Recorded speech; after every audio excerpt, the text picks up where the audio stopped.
बोलिए सतगुरु माता सुदीक्षा सविंदर हरदेव जी महाराज की जय। गुरु रूप प्यारे सासंगत जी प्यार से बोलिए, एक बार मिल के बोलिए धन निरंकार जी। वाकई में सासंगत जी बड़ा ही खुशी का समय है, बड़ा ही आनंद का पल है। परम पिता परमात्मा के असीम कृपा से, सच्चे सद्गुरु के असीम कृपा से, माता जी के असीम कृपा से सासंगत जी हम सबों के झोली में ये समय माता जी ने बख्शा है और ये संगत का रूप है सासंगत जी। सासंगत जी बड़ा ही आनंद की पल है, क्योंकि इतने छोटे छोटे बाल महात्मा संगत में आके और इतने बड़े बड़े बात कह गए, इतने अमोलक बात कह गए जो सासंगत जी वाकई में जीवन जीने का असली तरीका और सलीका सासंगत जी सिखा देती है। अभी सासंगत जी हम सभी श्रवण कर रहे थे एक एक महात्माओं के मुखारविंद से। हमारे परम सत्कार योग्य महात्मा रीतम जी, हमारे परम सत्कार योग्य महात्मा रीतिका जी, सासंगत जी हमारे परम सत्कार योग्य महात्मा रोहित जी, कितने अमोलक वचन कह के गए कि अनमोल वचन को धारण करनी है। अभी विचार के माध्यम से हम सभी श्रवण कर रहे थे सासंगत जी कि संत वाणी में लिखा है कि माता पिता की आज्ञा का पूर्ण रूप से पालन करनी है, माननी है। अभी विचार में हम सभी सुन रहे थे ना सासंगत जी। वाकई में सासंगत जी अगर माता पिता के अमूलक वचन जो आज्ञा है उसको हम पालन करते हैं और उनसे हम प्यार करते हैं तो वाकई में जीवन मतलब बहुत ही आनंद से बीतता है सासंगत जी। जीवन में कभी भी किसी चीज़ की कोई कमोबेश नहीं होती है सासंगत जी, क्योंकि वो जब भी राह दिखाते हैं तो क्या कौन सा राह दिखाते हैं जो सासंगत जी हमारे जीवन में आनंद दे, हमारे जीवन को प्रकाश से भर दे, ऐसा राह पर लेकर चलते हैं सासंगत जी। अभी सासंगत जी प्रेम की बात आई कि हमें हर जन से प्रेम करनी है, अपने सगे संबंधी से प्रेम रखनी है, माता पिता से प्रेम करनी है, अपने आस पड़ोस से प्रेम रखनी है। सासंगत जी ये प्रेम दिखने में तो बड़ा छोटा शब्द है, दिखने में बड़ा ही छोटा शब्द लग रहा है, लेकिन देखिए सासंगत जी इस प्रेम के साथ कितना सब कुछ जुड़ा हुआ है। अभी हम सासंगत जी माता प्रेम है, प्यार है, माता को अपने बच्चे के प्रति, बच्चे को अपने माता के प्रति। सासंगत जी वही प्यार देखिए एक सगे संबंधी के साथ जब होता है, जब चारों तरफ आप प्यार ही प्यार कर देते हैं, चारों तरफ से आपको सासंगत जी सभी से प्रेम हो जाता है, तो आप एक अलग आप में एक सासंगत जी चमक होती है। सभी आपकी चर्चा करेंगे कि वाकई में बहुत अच्छे इंसान है जो सभी से प्रेम से बात करते हैं, स्वभाव बहुत ही सुंदर है, जो किसी के बुराई करने में कोई उसका बुराई भी करे तो फिर भी वो उसका भला ही सोचते हैं। ऐसी चर्चाएं सासंगत जी होती रहती है। तो आओ सासंगत जी हम समझने की कोशिश करें कि वाकई में हमारा जो स्वभाव है हम अपने स्वभाव को ना भूलें। हमारा स्वभाव क्या है सासंगत जी? प्रेम से रहना, एकत्र मिलवर्तन के साथ रहना, हर जन से प्यार करना।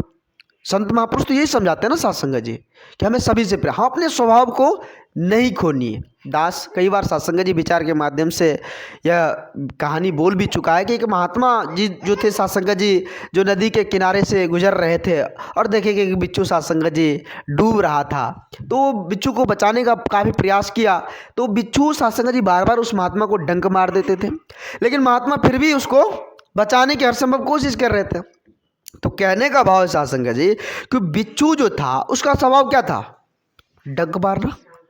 बिच्छू का स्वभाव क्या है? डंक मारना। वो ये नहीं समझ रहा है कि हमें ये बचा रहे हैं, उसका स्वभाव है डंक मारना, वो डंक मार रहे हैं। लेकिन महात्मा वो इंसान उसका क्या स्वभाव है? बचाना, वो बचा रहे हैं। तो कहने का भाव है सासंगत जी कि हम अपने स्वभाव को ना खोएं, हम अपने स्वभाव को बरकरार रखें, क्योंकि हम इंसान हैं और इस धराधाम पर एक इंसान में जितनी समझ है, जितनी बुद्धि विवेक है, उतना सासंगत जी और किसी प्राणी में इतनी समझ नहीं है। क्योंकि इंसान एक साथ हम सभी अभी बैठे हुए हैं संगत में, कितनी सुंदर वातावरण, कितना सुंदर माहौल, कितना सुंदर विचार, सब कुछ है ना सासंगत जी हमारे पल्ले में, इतनी सुंदर हंसी, हर चीज़ भगवान ने हमें दिया है। तो कहने का भाव है जब इतना कुछ भगवान दिया है तो हम अपने स्वभाव को क्यों खोएं? हम अपने स्वभाव को बरकरार रखें सासंगत। सासंगत जी बहुत सारे लोग ऐसे होते हैं जो सिर्फ तन की सुंदरता तक ही कायम है। अभी विचार में आ रहा था ना, महात्मा जी बोल रहे थे कि तन की सुंदरता पर सासंगत जी गर्व करते हैं। हम तो तन से बहुत सुंदर है, अच्छे दिख रहे हैं, शीशे के पास बार बार जाकर झांकते हैं, देखते हैं। तो संत महापुरुष यहाँ समझाते हैं सासंगत जी कि तन की सुंदरता आंखों तक ही रह जाएगी। ये तन, आप तन से सुंदर है, अच्छी बात है, लेकिन उस तन से सुंदर में अगर मन सुंदर हो जाए तो सोने पे सुहागा होगा कि नहीं सासंगत जी। मान लीजिए सासंगत जी आप किचन में बैठे हैं, किचन में थोड़ी सी घी का डब्बा रखा हुआ है, मान लीजिए थोड़ा सा घी है।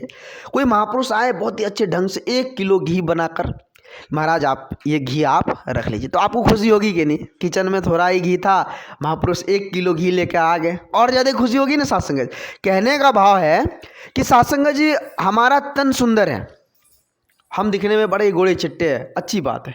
अगर उस गोरेपन में, अगर सासंगत जी उस तन में, सुंदरता में अगर मन सुंदर हो जाए तो वाकई में सासंगत जी बात बनेगी। अगर मन सुंदर नहीं है तो फिर बात बनने वाली नहीं। तन की सुंदरता तो आंखों तक सीमित रह जाती है। तो मन को सुंदर बनानी है सासंगत जी। जब मन सुंदर हो जाएगा तो सासंगत जी हमें हर चीज़ सुहाएगा, सत्यवाणी सुहाएगा, सत्संग सुहाएगा, संत वचन सुहाएंगे, संत वचन को धारण करने की इच्छा जागृति होगी। और सासंगत जी जब संत वचन को धारण करने का, संत वचन को सुनने की आपको एक समझ आ जाएगी तो वाकई में जीवन आनंद आ जाएगा और आप एक अमृत को पालेंगे सासंगत जी। वो अमृत जो सासंगत जी, उस अमृत को पाकर आप अमृत बांटेंगे। संत महापुरुष कहते हैं सासंगत जी, पवित्र संपूर्ण हृदय वाणी का शब्द है, बाबा जी ने कहे हैं कि अमृत पाके अमृत बांटे, अमृत पाके अमृत बांटे जहर भरे संसार में। आज इस संसार की नौबत क्या है सासंगत जी, चारों तरफ देख रहे हैं सासंगत जी की नफरत की दीवारें खड़ी होती चली जा रही है। सासंगत जी 1 इंच जमीन के कारण लोग एक दूसरे को, सासंगत जी यहाँ तक कि उसका सासंगत जी विनाश कर देते हैं, करते हैं कि नहीं। आपने देखा होगा, आप ही आस पड़ोस में भी सासंगत जी हमने देखा है कि लोग तनिक तनिक सा बात के लिए कितनी सारी बवंडल खड़ा कर देते हैं ना सासंगत जी। लेकिन संत महापुरुष समझाते हैं कि जो अमृत को पा लिए, अमृत का मतलब इस रोशनी को पा लिए, इस रोशनी से प्यार कर लिए, इस परम पिता परमात्मा को जिन्होंने जान लिया है, जिन्होंने सच्चे सदगुरु के श्री चरणों में नतमस्तक होकर इस पार ब्रह्म परमेश्वर को जान लिया, इस अमृत को पा लिया है, तो वो अमृत ही बांटेगा। सासंगत जी अभी शब्द आ रहे थे कि अगर आपका कोई बुराई कर रहा है, अगर आप अच्छे इंसान हैं तो आप उस बुराई को क्या करेंगे। महात्मा रोहित जी बता रहे थे कि उस बुराई को हम बालू पर लिख देंगे।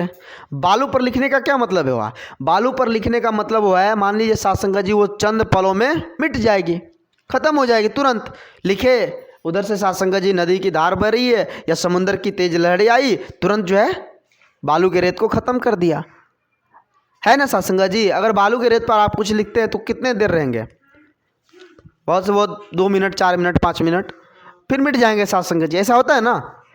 सासंगत जी तो अभी विचार में आ रहे थे कि कोई आपका बुराई भी करे तो उसको बालू के ढेर पर लिख दीजिए, क्योंकि वो चंद पलों में ख़त्म हो जाएगा, चंद पलों में समाप्त हो जाएगा। अगर आपका कोई भलाई करे, आपका भलाई सोचे, तो उसको कहाँ लिखनी है। महात्मा रोहित जी कह रहे थे अभी कि उसको पत्थर पर लिखनी है। विचार में आ रहा था ना सासंगत जी। पत्थर पर लिखने का क्या मतलब हुआ कि वो दिल में बसे रहेंगे, वो कभी मिटने वाले नहीं हैं। तो आओ सासंगत जी हम अपने आप को समझने की कोशिश करें।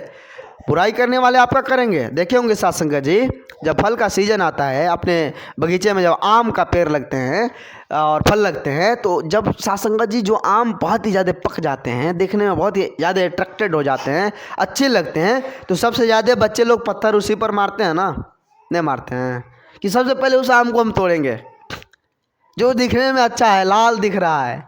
तो कहने का भाव है आप सासंगत जी अच्छे हैं, आप मान लीजिए अच्छे काम कर रहे हैं, नेकी के साथ जी रहे हैं, ईमानदारी के साथ जी रहे हैं, तो आप पर लाख पत्थर गिरेंगे, आप पर लाख पत्थर बरसेंगे सासंगत जी। लेकिन आप अगर परमात्मा के आसरा लेकर जी रहे हैं, इस निर्गुण निरंकार दातार की आसरा लेकर जी रहे हैं, तो आपका एक बाल भी बाका नहीं हो पाएगा। तो आओ सासंगत जी हम समझने की कोशिश की, इस अमृत को पाकर अमृत बांटे। बाबा जी कहते हैं कि अमृत पाके अमृत बांटे, जहर भरे संसार में जिंदगानी को लगा दे सदा इसी उपकार में। अरे भैया ये जिंदगानी है, इस जिंदगानी को क्या करनी है, उपकार में लगा देनी है, उपकार में, एक दूसरे के मदद में, एक दूसरे के सेवा सत्कार में, सासंगत जी प्रकृति की साफ सफाई में लगा देनी। हम जहाँ रह रहे अपने आस पड़ोस की साफ सफाई में लगा देनी, इस पर्यावरण को शुद्ध करनी है। हर चीज़ जो जो सत्संग जी अच्छा हो उसमें लगा देनी, एक दूसरे की मदद में लगा देनी। तो अब सत्संग जी हम समझने की कोशिश करें, सत्संग जी हम अपने अंदर बुराई को कभी नहीं आने दे। कोई बुराई वाली बात, कोई तकरार, कोई मैपन, कोई अहंगपन, कुछ भी ना, सबको निकाल कर इस ज़िंदगी को आनंद कर ले और सत्संग जी जीवन को आनंद करके एक विशाल बन जाए। जब ये नाम रूपी नाम जब आ जाए, इसका जब ज्ञाबोध हो जाए तो वाकई में जीवन जीने का असली मज़ा आते हैं। सत्संग जी कहते हैं कि लोग तो सारे जीते हैं पर जिंदा ना कहलाते हैं। जीने के लिए सभी जीते हैं लेकिन जिंदा नहीं कहलाते। बाबा जी कह रहे हैं कि हृदय नाम का अमृत जब तलक ना पाते हैं, नाम का अमृत आप पा लिए, इस परमपिता परमात्मा को आप जान लिए तो वाकई में सत्संग जी आप जिंदा कहलाएंगे, नहीं तो ऐसे ही बस। तो आओ सत्संग जी आज बेला है समझने की, संभलने की। बहुत सारे बाल संगत बैठे हुए हैं। सत्संग जी यही अरदास, यही विनती की अपने जो भी आज्ञा उपदेश आए, माता पिता की सेवा सत्कार करनी है और जो भी वचन आए उसका पालन करनी है। ऐसा नहीं है, बुरे संगत से दूर रहनी है। और सत्संग जी भलाई की बात हो, सेवा सत्संग की बात, उसमें पीछे नहीं हटनी है, क्योंकि हम इंसान हैं, अपने स्वभाव को नहीं खोनी है। तो आओ सत्संग जी हम समझते हुए, संत वचन को अपने जीवन में उतारते हुए इस जीवन को आनंदित तौर पर जीते चले जाए। दास बच्चा है, दास को इतनी बोलने की हुनर नहीं, क्षमता नहीं जो आप जी जैसे महान दिव्य संतों के आगे कुछ बोल पाए। दास को माफ़ करना, अपने श्री चरणों से जुड़े रखना। दास नतमस्तक है आप जी के श्री चरणों में, दास को माफ़ करते हो अपने श्री चरणों से जुड़े रखना। प्यार से बोलिए धन निरंकार जी।